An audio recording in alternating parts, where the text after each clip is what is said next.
Hi everyone, this is Paul here speaking, here to talk about the messages that the full moon in Gemini is all about this month. So, the full moon this time, we have the sun is still in Sagittarius and teaching us to let go of our judgment, open up to higher power, and just spend a bit of time in nature and stay grounded and hear what our intuition says. But if we're not careful and we just stick purely with Sagittarius, we don't really learn anything new. And this is where the full moon in Gemini comes in. So whilst it's important that we continue to review our beliefs, we change them, we allow a higher power to guide us in that, but we also need to look at our day-to-day experiences, look at our surroundings, what can we learn from them, how can we keep our inner student engaged. Because if Sagittarius is the teacher, Gemini is the student, and you need both of them in order for the dynamic to work properly.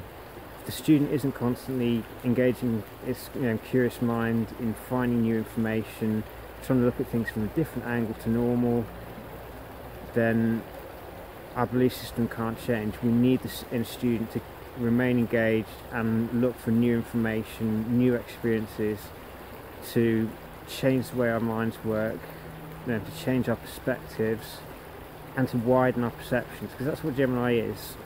Yeah, communication is a part of it, but perception is the main element, because that guides how we communicate with people, what we say and how we view things. And the purpose of communication, which is another factor of Gemini, is to see where our biases lie in perception. And that's the beauty of having honest, open communication with people, not judging what they're saying, keeping our minds open to hear what they say and see where we've missed a perspective, which gives us a more empowering outlook on something. Now, this particular full moon has quite a lot of aspects from other planets, which are all important. One of the main ones is Saturn in Sagittarius, very close to the Sun, as is Juno, the soulmate asteroid. Now, these two together are all about, rather than constantly looking for the romance factor of relationships, how can we make long-lasting, stable relationships with one another?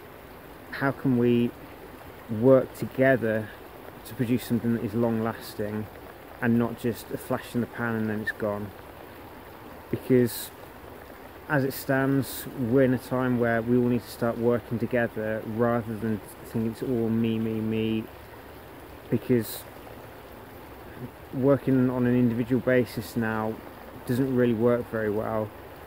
We all need to work together in order to produce much greater results than any individual on their own can produce.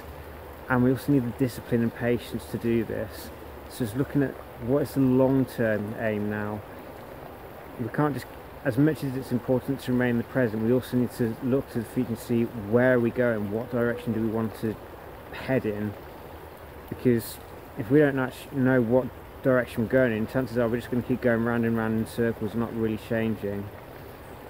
Another key aspect is Mars and Pallas Athena together in Aquarius. Now, this gives us the gift of the wisdom of the future, so it allows us to think long term. What can we do in the present now that's going to benefit someone a few generations down the line, not just a year or two?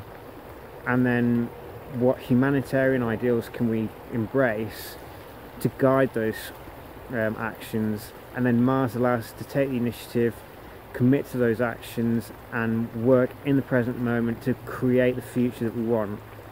Because we can't take action in the future, it all takes place in the present. But if we know what we want to create for the future, we know what actions to take in the present moment. And that's the beauty of having Pallas Athena there. She also brings in emphasis on humanitarian values, working on bringing balance and fairness to humanity as a whole and not just individuals. Another key aspect that's also supportive to the full moon is Uranus and Ceres together in Aries. Now, Uranus is all about the future, it's awakening. It breaks us out of our normal way of thinking aligned with the status quo and gets us to start acting as individuals to differentiate ourselves from others. But it's important that we don't lose sight of other people when doing this. We don't become egotistic in it. Sarah's in Aries is all about nurturing self-sufficiency and developing self-autonomy for people, and not just empowering ourselves but teaching other people how to do that, so they're not reliant on us and other people in the future. We don't create dependency. We give the person enough faith in themselves and nurture their ability to create autonomy, so they're not dependent on us. Because at the end of the day, dependency isn't a healthy thing.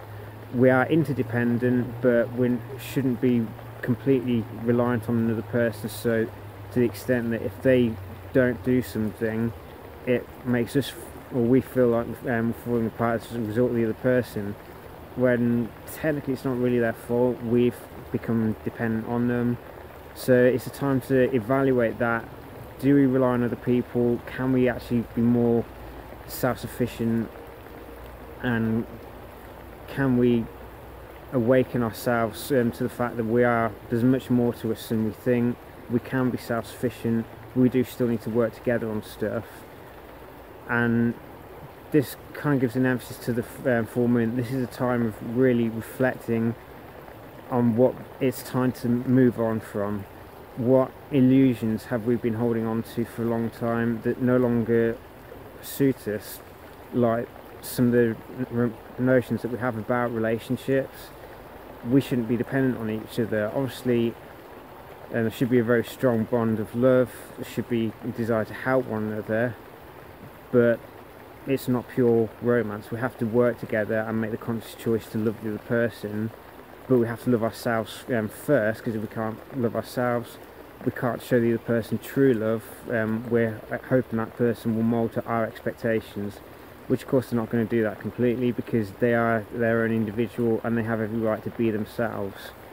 We can't expect them to change just to suit our needs. But to balance the need for self-sufficiency, we have Jupiter and Libra. So this is really showing that if we want to harness abundance right now, we need to think about the relationships we have and working together. So moving away from competition, which has been the norm for however many decades or centuries, and start thinking about how can we work in cooperation and harmony with one another without losing our sense of self in the process. We still need to have a strong sense of self throughout, but it's time to put an end to the notion that everything has to be done in a competitive way. We can actually do things in cooperation, and by doing that we can merge our energies together to create synergy and produce results far greater than any individual can produce together. But again, with the full moon, this is all about our thinking and our beliefs. These two areas are all related to everything I've just said. If we believe that we have to rely on another person, then that's going to guide our actions, because beliefs is the driving force behind the actions that we choose to take, our thinking patterns. So it's time to look at our beliefs, our perceptions, and just think, where are my perceptions too narrow? What beliefs are holding me back? What beliefs can I embrace which will empower me to become better at helping others without losing any sense of self in the process? How can I better communicate with other people? So it could be we need to speak our truth, or it may be we're so busy talking that we're not actually listening to the other person when they have an equally valid point to make. So it's really time to listen to one another, speak with an open heart, keep our minds open, and hear what wisdom the other person has to offer. We may think we're stupid, but our experiences from the past all give us some degree of wisdom, but we have to review those experiences and find the wisdom within it. Can't find wisdom in a book, you have to experience it to get wisdom. Otherwise it's just knowledge, which is a series of facts which may or may not be true for us. So all in all, it's time to just open our minds to a new way of thinking and believing, and start working together both to empower ourselves and others, and to think of a vision and future. The rule of this full moon, Mercury is in Capricorn at the moment and close to Pluto, so our mind is being slightly transformed. But bear in mind that we're on the verge of a Mercury retrograde, so if you're finding that your thinking pattern is as steady as usual, or things like normal everyday communication is breaking down, it's because we're heading towards a Mercury retrograde.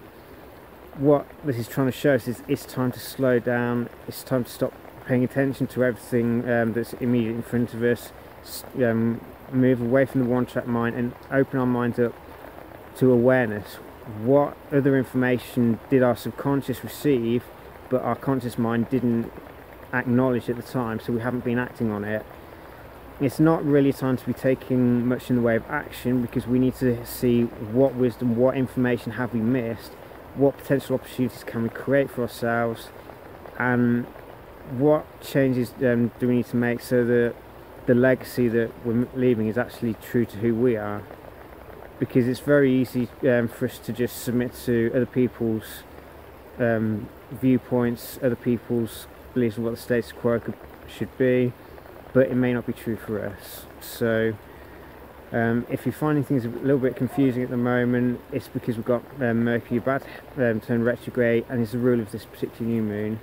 So just slow down, just listen to all the messages coming to you. It could be from what other people are saying, it could be from our environment, it could be images from our subconscious where our intuition is trying to teach us something.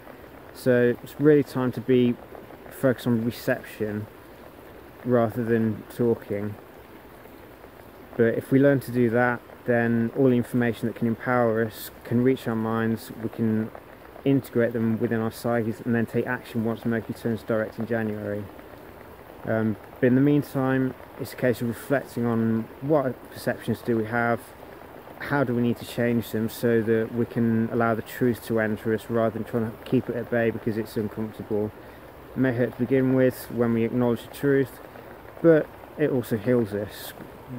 It hurts initially, but the healing at the end of it is well worth it because we become true to ourselves. So that's it for this particular full moon report. I hope you find that useful, and I hope it brings some blessings to you. So enjoy the full moon, take time to reflect and just spend a bit of time with yourself to find out what lessons you need to learn. But at the end of the day, it's your choice whether you choose to go down that route or if you just ignore it and let the full moon pass without anything happening.